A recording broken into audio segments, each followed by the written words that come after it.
ہمارے ذہنوں میں جو معیارات بیٹھے ہوئے ہیں وہ کیا ہے؟ کامیابی پیسے سے ہے، کامیابی جائیداد سے ہے، کامیابی کاروبار سے ہے، کامیابی شہرت سے ہے، کامیابی اقتدار سے ہے۔ یہ معیارات ہیں۔ جو جتنا دولت مند اتنا کامیاب، جو جتنا مشہور اتنا کامیاب، جو جتنا پاپولر اتنا کامیاب، جو حکومت پر پہنچ گیا کامیاب، جس نے بڑا کاروبار جما لیا کامیاب، جس نے بہت جائیداد بنا لی کامیاب۔ یہی ہے اصل میں ساری مس کی گانٹھ۔ جو تصور کامیابی کا ہوگا اسی کے مطابق آپ کی بھاگ دوڑ ہوگی، اسی کے لیے جد و جہد ہوگی، اسی کے لیے توانائیاں صرف ہوں گی، اسی کے لیے دن رات کی مشقت ہوگی۔ یہ ہے اصل شے جس کی یہاں نفی ہو رہی ہے۔ کامیابی دولت سے نہیں، کامیابی شہرت سے نہیں، کامیابی اقتدار اور طاقت اور حکومت سے نہیں، بلکہ کامیابی ہے ایمان سے، عمل صالح سے، تواصی بالحق سے، تواصی بالصبر سے۔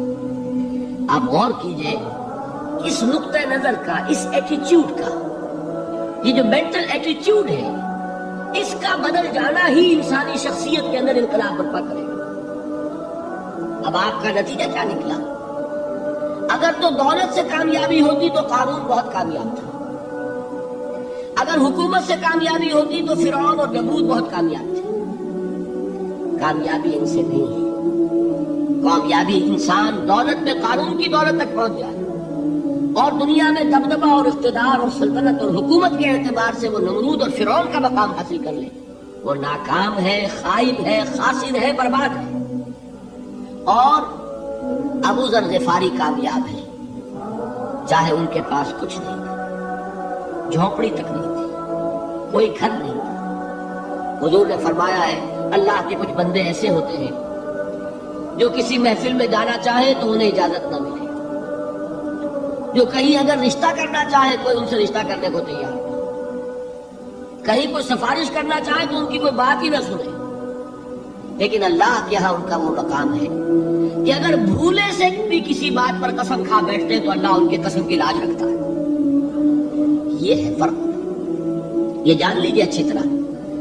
اس بات کا مان لینا آسان، اس پر سبحان اللہ کہنا آسان، لیکن اس کے مطابق آپ کے اپنے ذہن کا بدل جانا بہت مشکل، اس لیے کہ ہم متاثر ہوتے اپنے ماحول سے۔ وہ بڑا محل ہے، دیکھ کر ایک دفعہ جھجری آتی ہے، وہ بڑی سی 20 فٹ لمبی کار سناٹے کے ساتھ آپ کے پاس سے گزر گئی۔ ایک دفعہ اعصاب کے اندر ارتعاش ہوتا ہے، محسوس ہوتا ہے بڑے یہ نصیبے والے لوگ ہیں، بڑے خوش نصیب، بڑے کامیاب، حالانکہ کچھ معلوم نہیں کہ یہی سب سے بڑی بد نصیبی ہو سکتا ہے کہ یہی سب سے بڑی ناکامی ہو۔ اگر ذہنوں میں یہ بات بیٹھ جائے کامیابی کس شے سے، یہی وجہ دیکھیے قرآن مجید میں بارہا آپ دیکھیں اولئک ھم المفلحون، یہ ہے لوگ کامیاب ہونے والے۔ آج یہ آپ نے نماز میں وہ آیات سنی، یا ایھا الذین آمنوا ارکعوا واسجدوا واعبدوا ربکم وافعلوا الخیر لعلکم تفلحون۔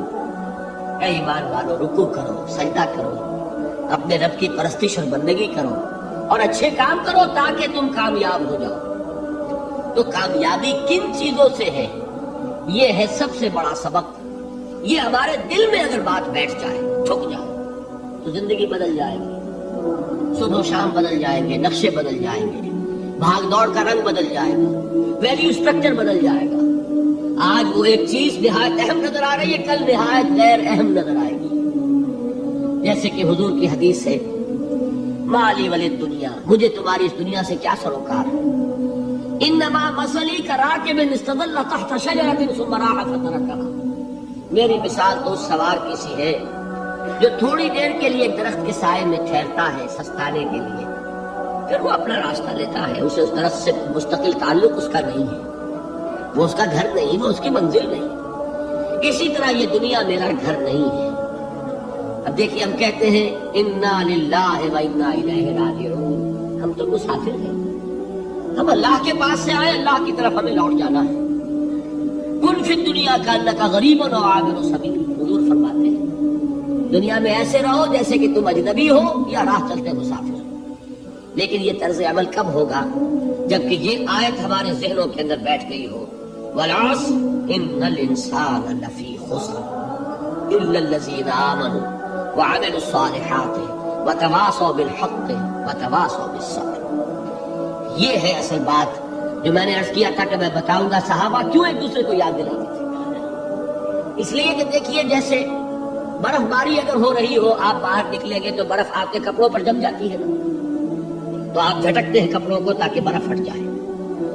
ہمارے ایمان پر اس دنیا میں رہتے ہوئے جب ہم متاثر ہوتے ہیں ماحول سے تو گردہ آ جاتا ہے، برف پڑ جاتی ہے، اس کو جھٹکتے رہنے کی ضرورت ہے۔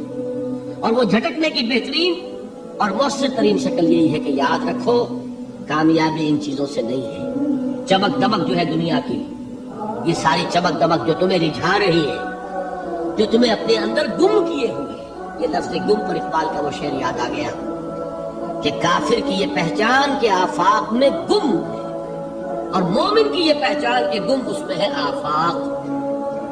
تم گم نہ ہو کر رہ جاؤ، اس میں مبہوت نہ ہو کر رہ جاؤ، مرعوب نہ ہو کر رہ جاؤ، دنیا ہی کی محبت تمہارے اوپر ڈیرے نہ ڈال دے، تمہارے دلوں کے اوپر مسلط نہ ہو جائے۔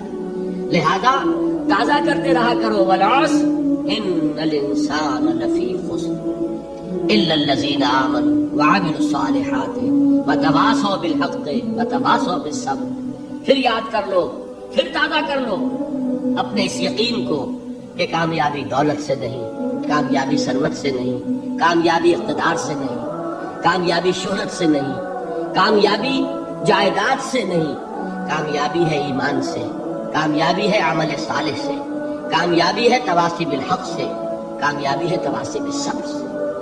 یہ چار چیزیں ہیں کہ جو کامیابی کے لوازم